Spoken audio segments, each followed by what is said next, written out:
Hello students, આપણા 3-4 question મિસ્ટેનિયસ એક્સરસાઇઝના બાકી છે. મેં તમને કીધું હતું થોડુંક એનો પ્રૂવ ધેટ વાળા ક્વેશ્ચન છે, થિયરિટિકલ ક્વેશ્ચન કહેવાય તે. તો એમાંનો 4th નંબરનો ક્વેશ્ચન જે છે તે છે if A and B are symmetric matrices, prove that AB minus BA is a skew symmetric matrices. Symmetric matrices એટલે કે A dash is equal to A અને skew symmetric એટલે કે A dash is equal to minus A. આ question આપણે આગળ એકવાર solve કરેલો છે પણ તમે ભૂલી ગયેલા હશો. હવે સોલ્વ કરીએ. હવે એ લોકોએ કીધું કે બે મેટ્રિક્સ છે A અને B, બંને સિમેટ્રિક છે. બંને સિમેટ્રિક છે તો એનો આન્સર હિયર A સિમેટ્રિક છે એટલે A dash is equal to A, B B symmetric છે એટલે B dash is equal to B. થઈ ગયું આટલું. આ તમને ગિવન છે. Prove that AB minus BA is a skew symmetric. AB minus BA, હવે સ્ક્યુ સિમેટ્રિક એટલે જે બી મેટ્રિક્સ હોય એનું ડેશ ઇઝ ઇક્વલ ટુ એ મેટ્રિક્સ નેગેટિવ આવવો જોઈએ. તો સ્ક્યુ સિમેટ્રિક કોને પ્રૂવ કરવાનું છે? AB માઇનસ BA ને.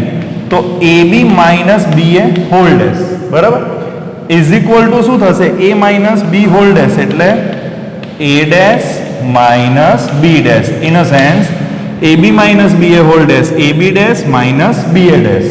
હવે આ આપણે છે ને જ્યારે એલિમેન્ટરી ઓપરેશન કરેલું ને તે થિયરીમાં સમજાવેલું છે તમને. AB ડેશ નો મતલબ શું થશે? B dash A dash minus BA dash નો મતલબ શું થશે? A dash B dash. બરાબર, ઊંધું થઈ જાય. ડેશ હોય ને જ્યારે બ્રેકેટની ઉપર ત્યારે AB નું B ડેશ A ડેશ થઈ જાય અને BA નું A ડેશ B ડેશ થઈ જાય. હવે B ડેશ તમે જો તો B dash is equal to B, A dash is equal to A. થઈ ગયું, બરાબર છે. હવે આમાંથી જો હું માઇનસ બહાર કાઢું તો બ્રેકેટમાં શું આવશે? AB માઇનસ BA આવશે. એટલે આ જે મેટ્રિક્સ છે એનું dash is equal to minus of that matrix થઈ ગયું. તો શું થઈ ગયું? સો AB minus BA is a skew symmetric matrix. So question આ તમારો સોલ્વ. હવે ક્વેશ્ચન 5 કરીએ. Question 5, show that matrix B dash AB is a symmetric or skew symmetric according as A is symmetric or skew symmetric. એવું કીધું છે A symmetric હોય તો B dash AB matrix symmetric થવો જોઈએ અને A સ્ક્યુ સિમેટ્રિક હોય તો B dash AB skew symmetric થવું જોઈએ. એવું પ્રૂવ કરવાનું છે. તો પહેલો કેસ લઈએ. Suppose A is symmetric matrix.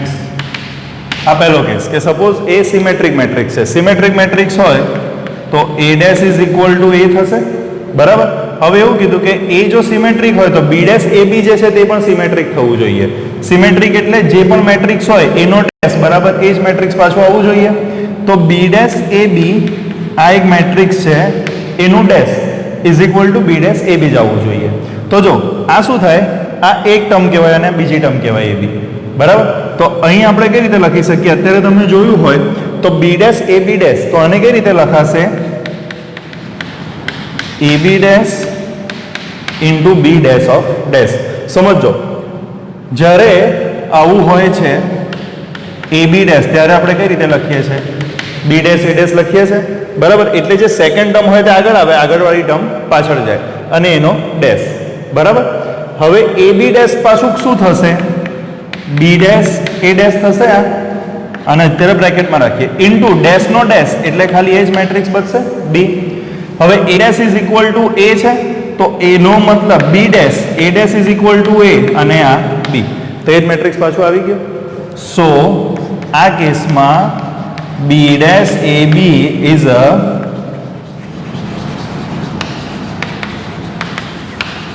symmetric matrix. Second case લઈએ. સેકન્ડ કેસ હું તમને અહીંયા સમજાવી દઉં, તમે હોમવર્કમાં કરી લેજો. સેકન્ડ કેસમાં suppose A is skew symmetric matrix તો A dash is equal to minus A થશે. આ માઇનસ A થશે એટલે અહીંયા માઇનસ આવશે, બરાબર. જો આવું થશે A ડેશ ની જગ્યાએ માઇનસ A તો is equal to minus B dash of AB લખાશે આ, બરાબર. તો જો આ મેટ્રિક્સનો dash is equal to negative થઈ ગયો મેટ્રિક્સ, તો સ્ક્યુ સિમેટ્રિક પણ થઈ ગયો. સિમ્પલ, ઇઝી ક્વેશ્ચન છે. બરાબર. હવે નેક્સ્ટ ક્વેશ્ચન પર મૂવ કરીએ. ક્વેશ્ચન નંબર 10 બરાબર એ બાકી હતો અને ક્વેશ્ચન નંબર 12 બાકી છે. ક્વેશ્ચન નંબર 10 માં એવું કીધું છે, હું વાંચું પછી તમને આમાં જે લખેલું છે તે સમજાવું. A manufacturer produces 3 products, 3 product બનાવે છે X Y and Z which he sells in 2 market, 2 માર્કેટમાં એ વેચે છે. એક માર્કેટ 1 અને માર્કેટ 2, એક્સ વાય અને ઝેડ. આ એક્સ પ્રોડક્ટ, આ વાય પ્રોડક્ટ, આ ઝેડ પ્રોડક્ટ. આ એક્સ પ્રોડક્ટ, આ વાય પ્રોડક્ટ, આ ઝેડ પ્રોડક્ટ. માર્કેટ 1 માં એક્સ પ્રોડક્ટને એ 10,000માં વેચે, વાય પ્રોડક્ટને 2,000માં વેચે અને ઝેડ પ્રોડક્ટને 18,000માં વેચે. એવી રીતે સેકન્ડ માર્કેટમાં એક્સ પ્રોડક્ટને 6,000માં વેચશે, વાય પ્રોડક્ટને 20,000માં વેચશે અને ઝેડ પ્રોડક્ટને 8,000માં વેચશે. હવે આગળ એક કીધું છે, આ તમને આપેલું છે ટેબલ. પહેલો ક્વેશ્ચન છે, if unit sale prices of X Y and Z are ₹2.50, ₹1.50 and ₹1 respectively, find the total revenue with the help of in each market. Total revenue in each market with the help of matrix algebra. આ first question છે. પછી second question કરીએ. Total revenue find કરવાનું છે. Revenue એટલે total એને કેટલા પૈસા મળ્યા તે. જ્યારે 3 પ્રોડક્ટ વેચે છે એક્સ વાય અને ઝેડ, બરાબર. માર્કેટ 1 માં એક્સ પ્રોડક્ટ વેચે તો 10,000 મળે, વાય પ્રોડક્ટ વેચે તો 2,000 મળે, ઝેડ પ્રોડક્ટ વેચે તો 18,000 મળે. અને એક્સ પ્રોડક્ટની કોસ્ટ કેટલી છે? Sale price, I mean cost price ની સેલ પ્રાઇસ, વેચવાની પ્રાઇસ કેટલી છે? 2.50, બરાબર. એવી કેટલી પ્રોડક્ટ વેચે છે? 10,000 પ્રોડક્ટ વેચે છે. એવી રીતે જે વાય પ્રોડક્ટ છે તેની કોસ્ટ કેટલી છે? 1.50. એવી કેટલી પ્રોડક્ટ વેચે છે? 2,000 પ્રોડક્ટ વેચે છે. આ રૂપીઝ નથી, આ નંબર્સ છે. એક્સ પ્રોડક્ટ કેટલી વેચાઈ, વાય પ્રોડક્ટ કેટલી વેચાઈ, ઝેડ પ્રોડક્ટ કેટલી વેચાઈ. અને ₹1 ઝેડ પ્રોડક્ટ ₹1 છે, એવા કેટલા પ્રોડક્ટ વેચે છે? 18,000.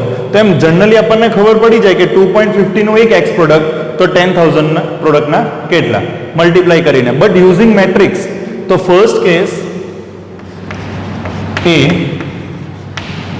Total revenue market 1. હવે મેટ્રિક્સ થી કરવાનું છે તમારે, તો સિમ્પલ. પ્રોડક્ટ કેટલા કેટલા છે માર્કેટ 1 ના? 10,000 પ્રોડક્ટ, 2,000 પ્રોડક્ટ અને 18,000 પ્રોડક્ટ. આવો એક ક્વેશ્ચન આપણે કરેલો છે, હું તમને સમજાવું આગળ. એક્સ પ્રોડક્ટ 10,000 વેચાય છે, વાય પ્રોડક્ટ 2,000 અને ઝેડ પ્રોડક્ટ 18,000. એક્સ પ્રોડક્ટની સેલિંગ પ્રાઇસ શું છે? 2.50 છે. વાય પ્રોડક્ટની કેટલી છે? 1.50 છે. અને ઝેડ પ્રોડક્ટની કેટલી છે? ₹1 છે, બરાબર. હવે તમે પૂછશો કે એક રો રાખી અને એક કોલમ, એવું કેમ કર્યું? 1x3 નો મેટ્રિક્સ કરેલું છે એક, અને એક 3x1 નો. તમે વાઇસા વર્સા કરી શકો છો. એવું કેટલા માટે કર્યું? આ 3x3 હશે ને તો જ પોસિબલ થશે તમારું મલ્ટિપ્લિકેશન. આ બંને ઓર્ડર સેમ હોવા જોઈએ અને આન્સરમાં એક વેલ્યુ આવવાની છે. રેવન્યુ જે થશે તે તમારું રૂપીઝમાં આવશે, તો એક જ હોય, એ 3 વેલ્યુ નહીં હોય. એટલે અહીંયા તમને એક રો રાખી છે, અહીંયા એક કોલમ રાખી છે, એટલે આન્સર થશે 1x1, બરાબર. હવે આને સોલ્વ કરીએ તો 10,000 into 2.50, 10,000 into 2.50 plus 2,000 into 1.50 plus 18,000 into 1 થઈ ગયો. હવે 10,000 into 2.50 કરો તો 25,000 થશે. આ 2,000 into 1.50 કરો 3,000 થશે. આ 18,000 into 1 તો 18,000 થશે. આ 46,000 થશે ટોટલ કોસ્ટ તમારી. મળી ગયું total revenue, not total cost. Market 1 એવી રીતે માર્કેટ 2 બી આવી જાય. માર્કેટ 2 માં શું થશે? મેટ્રિક્સ 6,000, 2,000, 20,000 અને 8,000 અને સેલિંગ પ્રાઇસ તો એ જ રહેશે, એ તો ચેન્જ થવાની નથી. એટલે ટોટલ રેવન્યુ માર્કેટ 1 નું મળશે, એ રીતે જ માર્કેટ 2 નું બી મળશે, બરાબર. એટલે માર્કેટ 2 નું ટોટલ રેવન્યુ તમને હવે કરતા આવડશે. હવે સેકન્ડ ક્વેશ્ચન જે છે એ કરીએ. એ ક્વેશ્ચન એ રીતે છે, આખો પહેલા એકવાર વાંચી લઉં. If the unit cost of the above 3 commodities, એટલે કે એક્સ વાય અને ઝેડ પ્રોડક્ટની યુનિટ કોસ્ટ આર ₹2, ₹1 and 50 પૈસે respectively find the gross profit. હવે પ્રોફિટ ફાઇન્ડ કરવાનો છે. વસ્તુ એને આટલામાં વેચી દીધી. માર્કેટ 1 માં એક્સ વાય અને ઝેડ પ્રોડક્ટ વેચી તો એને આટલા રૂપીઝ મળે છે. હવે એને કેટલામાં એ વસ્તુ પડી હશે, કોસ્ટ પ્રાઇસ એ શોધવી પડે, બરાબર. પછી selling price minus cost price એટલે તમને પ્રોફિટ મળી જાય, બરાબર. તો જો cost price unit cost, unit તો આટલા જ વેચેલા છે, એની વેચવાની કિંમત સેલિંગ પ્રાઇસ આ હતી અને કોસ્ટ પ્રાઇસ કેટલી છે, આ છે. તો હવે સેકન્ડ ક્વેશ્ચન બી, બીમાં તમે શું ફાઇન્ડ કરશો, કોસ્ટ ફાઇન્ડ કરશો, ટોટલ કોસ્ટ. માર્કેટ 1 ની કોસ્ટ કેટલી થશે, આપણે માર્કેટ 1 નું જ કરીએ છીએ, માર્કેટ 2 નું સેમ તમારે આ રીતે જ જાતે હોમવર્કમાં કરવાનું છે.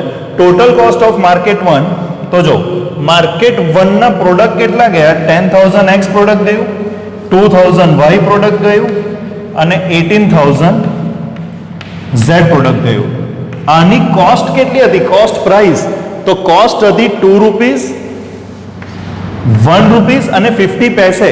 તો પૈસે રૂપીસમાં આપણે કન્વર્ટ કરવાનું છે. 50 પૈસે એટલે કેટલા રૂપીસ થાય, 0.50 થાય, એ તો ખબર હશે ને, બરાબર. 100 પૈસે એટલે 1 રૂપીસ, તો 50 પૈસે એટલે કેટલા, તો 50 0.50 રૂપીસ. એક જ યુનિટ હોવું જોઈએ, એક પૈસામાં અને 2 રૂપિયામાં નહીં હોવા જોઈએ, બરાબર. હવે આનું મલ્ટિપ્લિકેશન કરીએ એટલે આનો આન્સર મળી જશે તમને.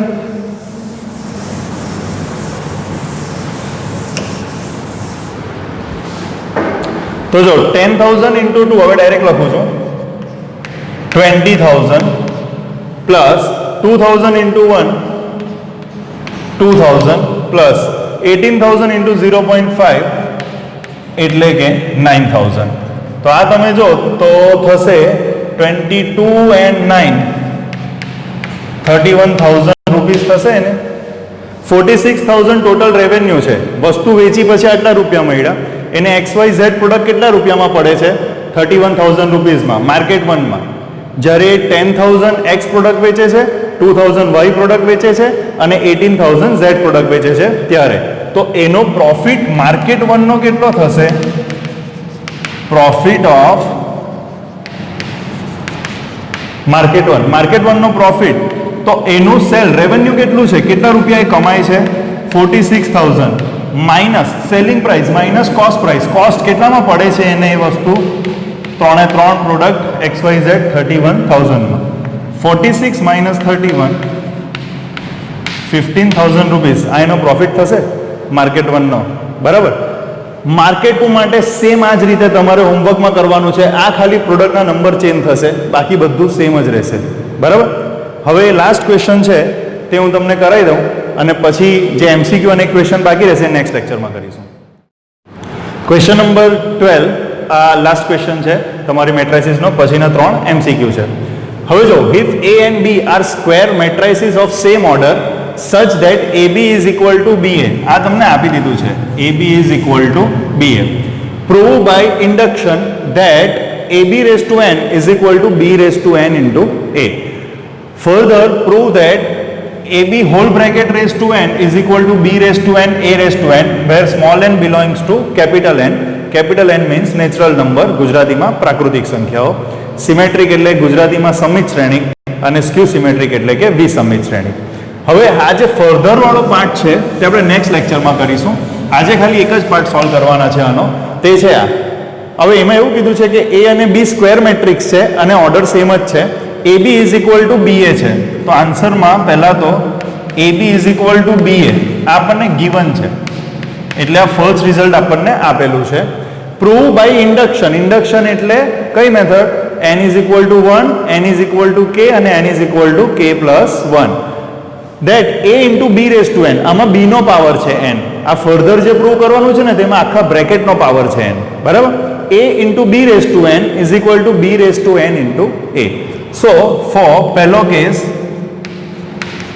n is equal to 1, LHS RHS માં મૂકીએ, A B raised to 1 is equal to B 1 into A. આ 1 છે, ડેશ નથી, બરાબર, કારણ કે અત્યારે n is equal to 1 મારે લખવાની ટેવ આ રીતે છે એટલે, તો ડેશ નથી, AB raised to 1 is equal to B raised to 1 into A. હવે B raised to 1 એટલે 20 થશે, તો AB is equal to BA જે given છે. સેકન્ડ કેસ, સો અહીંયા લખી દેવાનું કે this is true for n is equal to 1. Now n is equal to k. n is equal to k લઈએ તો a into b raise to k is equal to b raise to k into a થશે.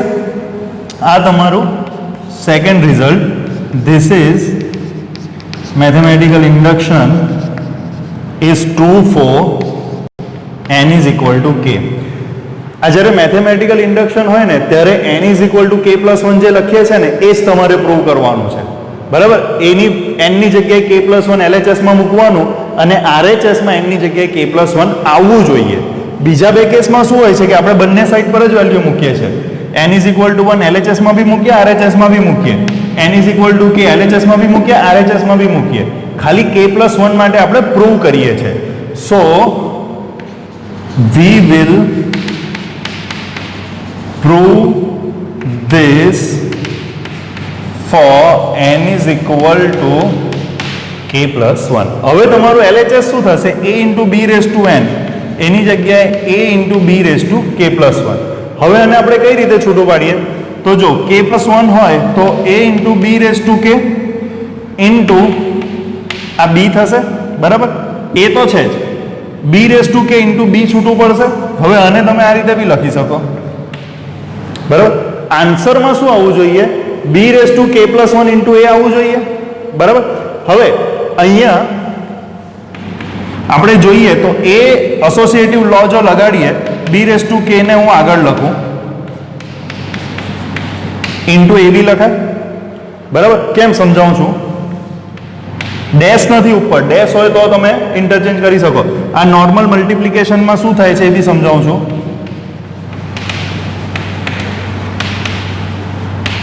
Associative લો square matrix છે, એ લોકો clear cut લખીને આપેલું છે. Matrix કેવો છે? સ્ક્વેર મેટ્રિક્સ છે. સ્ક્વેર મેટ્રિક્સ એટલે ab is equal to ba થશે. બરાબર.